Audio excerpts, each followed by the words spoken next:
శ్రీ గురుభ్యో నమ. సుజ్ఞాన దీపమను గురుగీతల నుండి ఈవేళ మనం 2వ అధ్యాయంలో 24వ శ్లోకాన్ని పరిశీలన చేసుకుందాం. యస్మాదనుగ్రహం లబ్ధ్వా మహదజ్ఞానమస్తృజయత్ తస్మై శ్రీ దేశికేంద్రాయ నమశ్చాభీష్ట సిద్ధయే.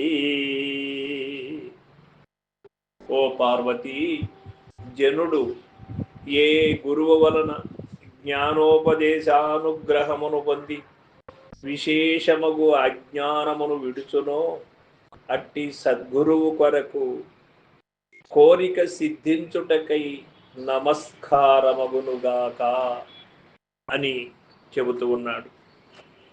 మనం ఈరోజు పరిస్థితి ఏ విధంగా ఉన్నది అంటే, ఎవరిని గురువుగా భావించాలి, గురు అనే పదమునకు అర్థమేమి, ఎవరిని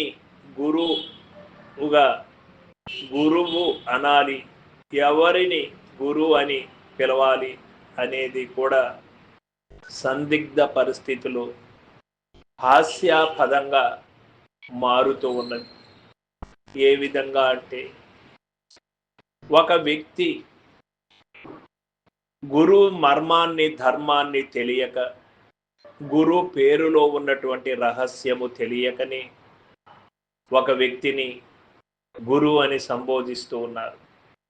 ఆ వెంటనే ఆ గురు అనే పదానికి వాల్యము లేకుండా ఆ వ్యక్తిని నిందిస్తూ ఉన్నారు. ఇది మనము చూస్తూ ఉన్నాం. ఏం గురు, ఆటో వస్తావా అని అడుగుతాడు.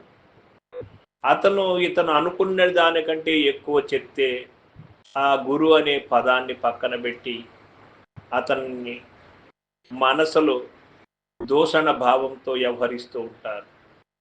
కారణమేమిటి? గురు అనే పదాన్ని ఎవరికి వాడాలి, గురు అంటే ఎవరు అనే విషయము తెలియకనే కదా. ఏ పేరైనా వాడచ్చునేమో కానీ గురు అనే పేరు అందరికీ ఉంచడానికి వీలు లేదు. పై శ్లోకంలో మనం తెలుసుకున్నాం, భ్రాంతి రహితునిగా చేసినటువంటి వాడే గురుడు, శిష్యుని భ్రమరహితుని చేసినటువంటి వాడే గురుడు. కానీ ఈ భౌతిక ప్రపంచములో భౌతిక విద్యలతో జీవనోపాధి మార్గములో ఉన్నవారు అందరూ కూడా ఆత్మస్వరూపులుగా చూడొచ్చు, తప్పు లేదు. కానీ భ్రాంతి రహితులను చేసేవారిని మాత్రమే, భ్రమరహితులను చేసిన వారిని మాత్రమే నిజగురు దైవముగా చూడవలసి ఉంటుంది. వారే నిజగురు దైవం. అందుకే మనకు నిజగురువుని ఎత్తుక్కునే విషయంలో శిష్యుడు చాలా కడు జాగరూకత వహించవలసి ఉంటుంది. జ్ఞానోపదేశము చేసినటువంటి గురుడు సచ్చిష్యుడైనటువంటి శిష్యుడు ఇద్దరూ కలిసినప్పుడు క్షణకాలములో జ్ఞానోపదేశం జరుగుతుంది.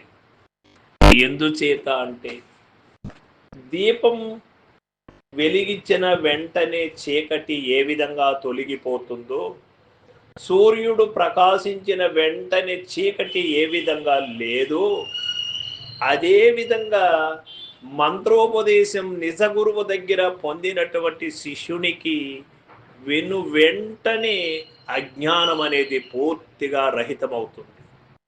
ఇందులో అనుమానము లేదు.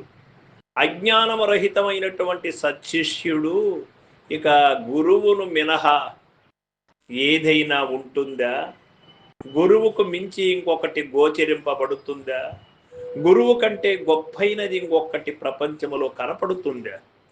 ఈ సత్యాన్ని మనం క్షుణ్ణంగా గ్రహించవలసి ఉంటుంది. అటువంటి గురుడు దొరకాలి నాకు అని కోరిక సిద్ధించుటకై ధ్యానము చేయవలసి ఉంటుంది. ప్రథమంగా గురుశక్తిని. సర్వం సద్గురు పాదార్పణమస్తు. జై గురుదేవ.